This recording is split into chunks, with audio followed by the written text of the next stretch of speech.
환영합니다. 오늘 말씀 먼저 같이 살펴보도록 하겠습니다. 오늘은 빌립보서 4장 11절부터 13절까지 말씀입니다.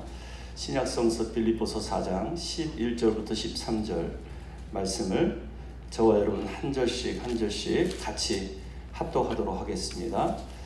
신약성서 빌립보서 4장 11절부터 같이 읽습니다.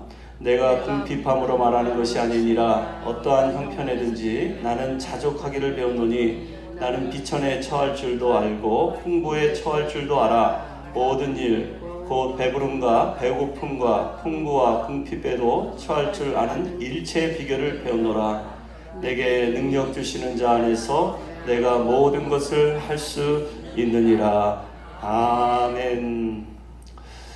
오늘 수요 예배 참석하신 여러분 어떠세요? 오늘 잘 사셨습니까? 오늘 잘 사셨다고 말씀하시는 분은 왜 잘 사셨는지 분명한 이유를 아실 줄 믿습니다. 여러분, 우리가 행복이라는 단어를 떠올릴 때 우리의 처한 형편, 우리의 삶의 환경을 생각해 보면 나랑은 좀 거리가 멀다. 행복이라는 이 단어 자체가 나에겐 좀 사치다 라고 생각하시는 분 혹시 있으세요? 그게 보편적인 사람들의 생각입니다. 이 건강이 부실한 사람은 건강한 사람 보면 저 사람 참 행복하겠다 하는 생각을 하게 되고요. 또 돈이 없는 사람, 가난한 사람들은 부자를 보면 내가 저 사람만큼만 돈이 있으면 나는 행복할 거야. 행복의 조건을 어떤 물질의 소유라든지 육체의 건강함 혹은 미모, 명예 이런 것에서 찾으려고 하는 사람이 있는데요. 그렇다면 이 얼굴이 예쁜 사람, 건강한 사람들은 다 행복해야 하는데 사실 따지고 보면 얼굴 예쁜 연예인들이 자살 빈도가 더 높습니다. 그 스스로 목숨을 끊었다는 얘기는 뭐예요? 내 삶이 만족하지 않다라는 것이겠죠. 그러니까 우리가 이 행복이 무엇인가, 정말 행복한 삶이 어떤 삶일까를 우리가 곰곰이 생각을 해볼 필요가 있는데요. 오늘 본문의 사도 바울이 그 행복, 삶의 만족에 대해서 우리에게 말씀하고 있습니다. 성경은 우리에게 행복을 이야기하기 전에 죄를 말씀합니다. 원래 하나님께서 창조하신 우주 만물은 완벽하게 창조되었어요. 창세기 1장에 하나님이 창조하신 우주 만물은 하나님의 보시기에 좋았던 완전한 그런 세상이었습니다. 그리고 2장에 하나님께서 인간 아담과 하와를 창조하실 때 하나님의 형상대로 지음받은 완전한 인격체였었어요. 그런데 3장에 들어가서 이제 그 완전한 세상, 완전한 인간성이 깨지죠. 그 2장에 하나님께서 이렇게 우주 만물 인간 창조 다 하시고 난 다음에 하신 말씀이 있으세요. 그게 뭐냐면은 2장 16절에 기록이 되어 있는데요. 동산 각종 나무의 열매는 내가 임의로 먹되 You may eat everything you want. 다 먹을 수 있대요. 그런데 선악을 알게 하는 나무의 열매를 먹지 말라. 먹으면 정녕 내가 반드시 죽을 것이다. 그런데 어떻게 됩니까? 이 뱀의 유혹을 받은 아담과 하와가 그 선악과의 나무의 열매를 먹고 범죄하여 에덴 동산에서 쫓겨납니다. 뭔가가 부족해서 결핍이 되어서 쫓겨난 게 아니에요. 말씀드린 것처럼 에덴은 완벽한 환경이었어요. 그런데 사람의 욕심, 하나님과 같아지고 싶은 마음을 사탄이 아담과 하와의 마음에 주입시킨 것이죠. 왜? 자기가 하나님과 같이 되고 싶었기 때문에. 그 타락한 천사가 뱀으로 위장해서 처음에 하와의 마음에, 그 다음에 아담의 마음에 욕심을 불어넣은 것입니다. 그러니까 여러분, 우리가 아무리 이 세상에서 돈을 많이 벌고 완벽한 세상을 꿈꾸면서 완벽하게 자기 자신을 치장하고 그렇게 살려고 해도요, 그건 욕심일 뿐인 거예요. 그 욕심이 잉태하여 죄를 낳고 죄가 장성하여 사망에 이르느니라. 분명하게 성경은 욕심으로는, 야망을 가지고는 절대로 행복해질 수 없다, 죽음뿐이다 라고 우리에게 말씀하고 있는 것이죠. 그러면 뭐가 우리를 행복하게 해줄까요? 우리가 욕심에서 자유로울 방법은 뭐가 있을까요? 영국의 BBC 방송에 보면 얼마 전에 일어난 사건인데요. 얼마 안 됐어요. 메이시 윈도라는 이제 19살 먹은 여대생이 운전을 하다가 빗길에 넘어져가지고 차가 미끄러져가지고 전복이 돼버렸습니다. 그리고 나서 이제 구조대원이 와서 구조하는데 거의 살 가능성이 2%밖에 안 될 정도로 두 다리는 절단되고, 그리고 이 폐에 피가 그냥 꽉 차가지고, 그리고 갈비뼈, 뭐 요추뼈 할 것 없이 뼈란 뼈는 다 부러지고. 그래서 그 메이시란 이 여학생이 이 14시간 동안 응급실에서 수술을 받고 6일이 지난 다음에 혼수 상태에서 깨어났다고 합니다.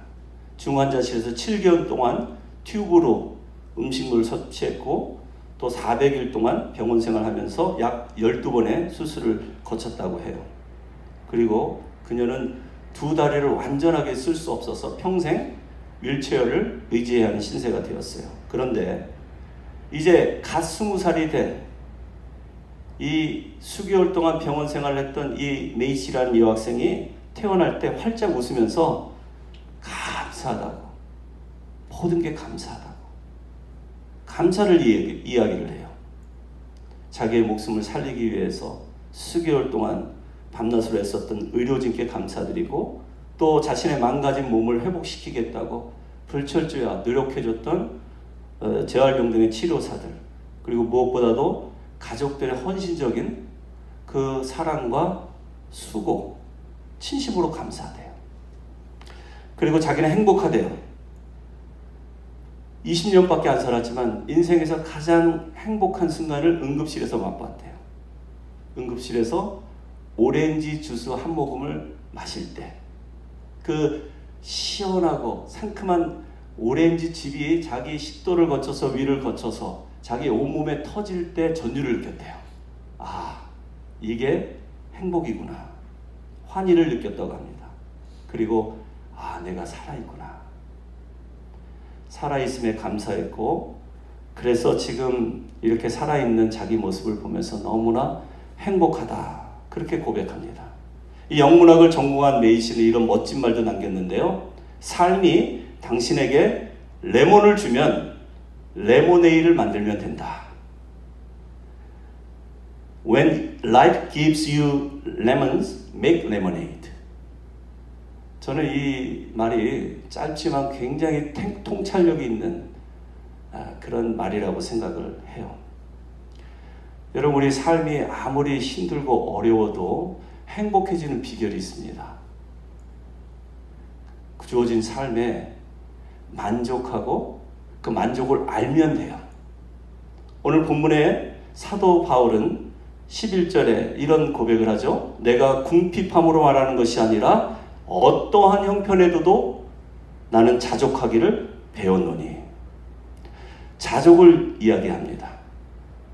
그리고 12절에 계속해서 보면 나는 비천에 처할 줄도 알고 풍부에 처할 줄도 알아. 모든 일, 곧 배고픔과 배부름과 배고픔, 풍부와 궁핍에서도 처할 줄 아는 일체의 비결을 배우노라. 어떤 환경에서든 어떤 처지에서든 만족하고 감사할 수 있는 일체의 비결, 그거를 배웠다고 그렇게 선포하고 있습니다. 여러분, 자족이 뭡니까? 스스로 만족할 조, 스스로 만족한다는 뜻이죠. 그래서 디모데전서 6장 6절에 보면 사도 바울은 이런 말을 합니다. 그러나 자족하는 마음이 있으면 경건에 큰 이익이 되느니라. 자족하는 마음이 있으면 경건에 큰 이익이 있다, 그렇게 말씀하고 있어요. 옛날 성경은 이 자족이라는 단어를 지족으로 바꿔서 쓰기도 하는데요. 지족, 알지자에다가 만족할 족이에요. 똑같은 뉘앙스죠. 족함을 아는 삶. 이 사람은 일체의 비결을 사도 바울과 같이 터득하게 될 줄로 믿습니다. 이 족함을 아는 사람만이 경건에 큰 이익이 된다. 사도 바울이 그렇게 말씀하고 있어요. 이 족함을 아는 사람들이 있죠.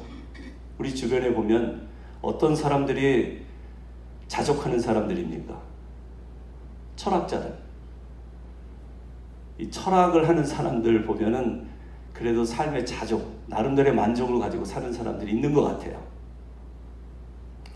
그리스 철학자 중에 디오게네스 같은 이 철학자는 그가 믿는 이 철학 사조를 일컬어서 견유학파라고 합니다. 소위 개똥철학이라고 해요. 견유학파, 개견자를 쓰고 있어요. 개똥철학을 그가 주장하고 있는데 그의 삶의 목표는 욕심 없이 살기, 그리고 지금 이 순간에 만족하기, 아무것도 부끄러워하지 않기. 그래 이렇게 살면 삶의 고통 없이 행복하게 살 수 있을 거라고 주장했고, 그리고 그는 그런 삶을 살았어요. 실제로 그리스의 영웅 알렉산더 대왕이 이제 아시아를 정복하고 돌아옵니다. 돌아와서 자기가 평소 존경했던 스승, 이 철학자 디오게네스가 자기에게 찾아올 줄 알았는데 환영 파티에 오질 않았어요. 그래서 이제 자기가 찾아갑니다. 이 디오게네스가 머무는 집은 통나무예요. 빈 통나무 안에서 그냥 거기서 말 그대로 개처럼 살아요. 그런데 그 입구에서 이 디오게네스에게 묻습니다. 디오게네스여, 나는 그대가 가지고 있는 철학, 삶의 지혜를 존경하오. 내가 당신을 위해서 무엇인가 하나를 해주고 싶소. 원하는 게 뭡니까? 라고 물어보니까 뭐라고 대답하냐면, 당신이 내 햇볕을 가리지 않게끔 옆으로 조금만 비켜주시오. Step aside from my side. 그러니까 지금 나는 일광욕을 즐기고 있는데, 나는 현재 만족해하고 있는데, 당신 때문에 내 그 행복이 일순간 깨졌기 때문에 좀 내 삶에서 비켜달라고, 그렇게 이야기를 하고 있는 것이죠. 이 카르페 디엠, 여러분 많이 들어보셨죠? 이 말이 유행한 것은 이 죽은 시인의 사회, A Dead Poets Society, 거기서 이제 미스터 키링이라는, 지금은 죽었지만 누굽니까? 로빈 윌리엄스가 이 라틴어로 학생들에게 한 말이에요. 카르페 디엠. 이거는 옥스퍼드나 뭐 케임브리지, 영국의 유명 대학교를 가기 위해서 오직 입시를 준비하고 있는 보딩 스쿨에서 이 고등학생들에게 공부는 안 가르치고 시를 가르치고, 그리고 술과 담배를 하게 하고 파티를 열어서 현재를 즐기라고 학생들을 꼬드기는 바람에 학교에서 쫓겨났어요. 근데 학생들은 나중에 성공하고 성인이 되고 나서도 이 선생님을 잊지 못합니다. 현재를 즐기라. 카르페 디엠. 이 말 한마디를 잊지는 못해요. 그런데 이 미스터 키링 역을 맡았던 로빈 윌리엄스, 우리가 아는 것처럼 지독한 우울증, 자살 충동에 시달리다가 결국은 죽었어요. 그러니까 오늘 본문에서 이야기하는 자족, 족함을 아는 이 삶은 이 디오게네스의 그 견유학파가 아니고, 혹은 이 칼페 디엠을 얘기하는 것 같지는 않아요. 왜냐하면 그것은 자기의 만족을 위한 삶이에요. 그렇지만 성경에서 사도 바울이 우리에게 권면하는 자족하는 삶, 그 삶은 경건에 큰 유익이 된다, 그렇게 말씀하고 있어요. 나 자신뿐만 아니라 내 주위의 사람들을 위해서도 경건의 능력이 나타나기 때문에 공동체를 아름답고 건강하게 세울 수 있는 경건, 그 경건을 이야기하고 있는 것입니다. 이 경건이 따라오는 자족의 삶, 우리가 어떻게 배울 수 있을까요? 사도 바울은 자기는 어떤 형편이든지 이 자족하기를 배웠다고 고백합니다. 그리고 이 자족하는 마음이 있으면 경건에 큰 유익이 된다라고 말씀하고 있는데요. 이 말을 언제 했습니까? 빌립보서를 기록한 때는 여러분 아시는 바와 같이 감옥에 있을 때였어요. 옥중서신입니다. 감옥에서 죽음을 기다리고 있는 그 와중에 자족을 얘기하고 있는 거예요. 자기는 배고픔에 취할 줄도 알고 배부름에 취할 줄도 알고 가난할 줄도 알고 부유할 줄도 알고 내 삶의 모든 그 일체를 다 배웠다. 그렇게 고백하고 있는 것이죠. 지금 사형수의 신분으로 지금 감옥에 갇혀서 언제 죽을지 모르는 사람이 자기는 행복하대요. 그가 선교여행할 때가 아니었습니다. 선교제 교회가 세워지고 또 복음의 능력이 나타나고 복음이 땅끝까지 증거되는 소위 자기가 잘 나갈 때 쓴 편지가 아니라는 거예요. 죽음을 기다리고 있는 이 빌립보서를 기록하고 있을 때는 인생의 마지막 죽음을 며칠 앞두고 쓴 그런 편지라는 것입니다. 왜 이렇게 자기가 행복하다고 자기가 일체 자족의 비결을 배웠다라고 얘기할 수 있을까요? 그 비결이 무엇입니까? 그것은 13절 마지막 절에 기록이 되어 있는데요. 내게 능력 주시는 자 안에서 내가 모든 것을 할 수 있느니라. 내게 능력 주시는 자, 두말할 필요 없이 그분은 하나님이죠. 나에게 능력 주시는 분은 하나님이십니다. 내가 열심히 노력해서 열심히 살아서 행복해지는 것이 아니라 그렇게 살 수 있도록 나에게 힘 주시고 은혜 주시고 나를 일으켜 세워주시는 분이 있는데 그분 안에서 내가 일체의 비결을 배웠다. 그렇게 고백하고 있는 거예요. 그래서 여러분 우리도 즐겨 부르는 찬양이 있잖아요. 할 수 있다 하시니는 나의 능력 주 하나님. 그러면서 뭐라고 의심 말라 하시고 물결 위를 걸으라 하시네. 믿음만이 능력이라 하시네. 믿음만이 능력이라 하시네. 여러분 정말 믿으십니까? 여러분 정말 믿으면 우리가 믿으면 그런 주님의 능력이 우리 삶 가운데 나타남을 믿으십니까? 그런데 꼭 그런 것 같진 않아요. 우리가 믿는다고 우리의 삶의 문제가 다 해결되진 않잖아요. 우리가 믿습니다 하고 로또 복권 산다고 당첨되는 것도 아니고 믿습니다 병자 손을 얹고 기도했는데 벌떡 일어나는 것도 아니고 우리의 삶의 현장을 보면요. 믿음과는 관계없이 마치 하나님이 일하시지 않는 것처럼 안 계신 것처럼 느껴질 때도 있다라는 것이죠. 그래서 여러분 내게 능력 주시는 자 안에서 그 하나님은 전능하신 하나님이실 뿐만 아니라 초월하신 하나님일 뿐만 아니라 내 삶 가운데 함께 하셔서 나를 불쌍히 여기시는 하나님일 뿐만 아니라 나의 아픔과 고통을 불쌍히 여기셔서 채울하셔서 그 고통을 함께 나누어 지고 가시는 우리 주님을 우리가 믿어야 된다는 것이죠. 그것은 결국 우리가 십자가를 믿는다는 얘기예요. 여러분 우리는 부활을 꿈꾸지만 십자가를 통과하지 않고는 부활의 삶은 없습니다. 그래서 예수님을 깊이 묵상해 보라는 거예요. 히브리서 기자는 믿음의 조에 온전케 하신 이인 예수를 바라보라. Fix your eyes on Jesus. 우리의 시선을 그에게 고정시키라는 거예요. 그래서 면밀히 살펴보라는 거예요. 그가 어떻게 태어났고 어떻게 성장했고 어떻게 공생의 사역을 했으며 어떤 순환과 고통의 시간들을 보냈으며 부활할 때까지 요람에서 무덤까지의 모든 과정을 면밀히 살펴보라는 거예요. 그러면 그 예수의 능력이 우리 삶 가운데도 나타나게 될 줄로 믿습니다.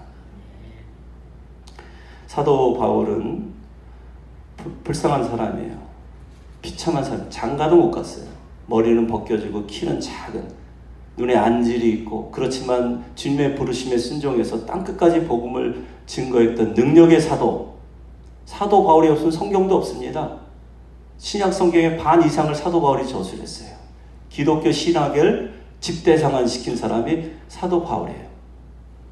그런데 그는 세상 사람들 보기에는 불쌍한 사람처럼, 비참한 사람처럼 비칠지 모르지만 하나님 보시기에는 정말 아름다운 사람이에요. 왜냐하면 자기는 자족을 배운 사람이거든요. 그걸 그리스도 예수 안에서 찾은 사람이에요. 그리고 예수님과 동일한 그런 삶의 과정을 겪었던 사람이었다는 것이죠. 첨상경이란 시인이 귀천이란 시를 남기면서 끝부분에 이런 고백을 하죠. 나 하늘로 돌아가리라. 아름다운 이 세상 끝내는 날 가서 아름다웠다고 말하리라. 이 천상병 시인, 세상 사람들을 보면 참 불쌍한 사람이에요. 비참한 인생을 살았던 사람이에요. 서울대 상대를 정말 수석으로 졸업할 정도로 그런 수재였는데 지독한 가난 속에서 그렇게 고통 가운데 살았어요. 막걸리를 좋아해서 친구가 이 막걸리값 500원을 빌려줬는데 그걸로 인해서 간첩으로 몰려가지고 남산의 중앙정보부에 끌려가서 심한 고문을 당합니다. 그래서 휴유증으로, 그 고문 휴유증으로 온몸이 다 망가져버려요. 자식도 낳을 수 없는 성불구자가 되어버립니다. 그리고 주위 사람들이 이러한 천상병 시인을 보고 그래도 웃고 떠들며 막걸리 한 잔을 들이키는 이 페인을 보고 미쳤다고 해서 정신병동으로 가둬버리기도 했어요. 그래서 천상병은 죽었다. 주위 사람들이, 그를 사랑하는 사람들이 유고시까지도 살아생전 내줄 정도로 그런 삶을 살았는데, 그는 이 귀천이란 시에서 나 하늘로 돌아가리라. 그리고 이 땅에서 소풍 끝내는 날 가서 아름다웠다고 말하리라. 그렇게 말하겠대요. 그가 쓴 또 다른 시, 행복이란 시에 보면 이런 글귀가 있습니다. 한번 들어보세요. 나는 세상에서 제일 행복한 사나이다. 아내가 찻집을 경영해서 생활에 걱정이 없고, 대학을 다녔으니 배움에 부족도 없고, 시인이니 명예욕도 충분하고, 이쁜 아내니 여자 생각도 없고, 아이가 없으니 뒤를 걱정할 필요도 없고, 집도 있으니 얼마나 편안한가. 막걸리를 좋아하는데 아내가 다 사주니 무슨 불평이 있겠는가. 더구나 하나님을 굳게 믿으니 이 우주에서 가장 강력한 분이 나의 백이시니 무슨 불행이 온단 말인가. 정말 멋있는 사람 아니에요. 남이 보기에는 정말 생지옥 같은 그런 삶을 살았는데 자기가 세상에서 가장 행복한 사나이래요. 그 행복의 기준이 일반 사람들과는 좀 다르게 들리죠. 형편이 아닙니다. 그 처한 형편을 받아들이는 자세예요. 무엇보다도 그 형편 가운데 함께 하시는 하나님, 그 우주 만물을 지으시고 또 섭리하시는 그 하나님이 나의 백이시니 내가 무엇을 걱정하고 또 무엇을 염려하고, 그러니 난 행복한 사람이 아닌가. 그런 말인 것입니다. 사랑하는 성도 여러분, 여러분은 어떠십니까? 행복하십니까? 오늘 하루 잘 사셨나요? 자족의 비결을 주님으로부터 배울 수 있기를 바랍니다. 어떠한 형편에 처해 있든지 간에 족함을 알고 지족하면 감사하게 돼 있어요. 그러면 이 메이시 윈도우처럼 누군가 우리의 삶이 레몬을 우리에게 주면 레모네이드를 만들어서 그것을 음미하고 또 그것을 감사할 수 있게 되는 것입니다. 우주에서 가장 강력한 분이 여러분의 백이라는 사실을 믿으시기 바랍니다. 그분이 오늘도 저와 여러분과 함께 하시고 우리 기도 가운데 함께 하셔서, 우리는 무엇을 어떻게 기도할 줄 모르지만 우리가 기도할 바를 알려주시는 분이세요. 성령으로 우리 입술을 주장하시고 마음과 생각을 다스려 주셔서 우리의 뜻이 아닌 아버지의 뜻대로 기도할 수 있도록 인도하시는 분. 그분 앞에 오늘도 마음문을 열고 또 함께 기도하고 찬양하는 귀한 밤이 되시기를 주님의 이름으로 축원하여 드립니다. 우리 찬양 너무 좋은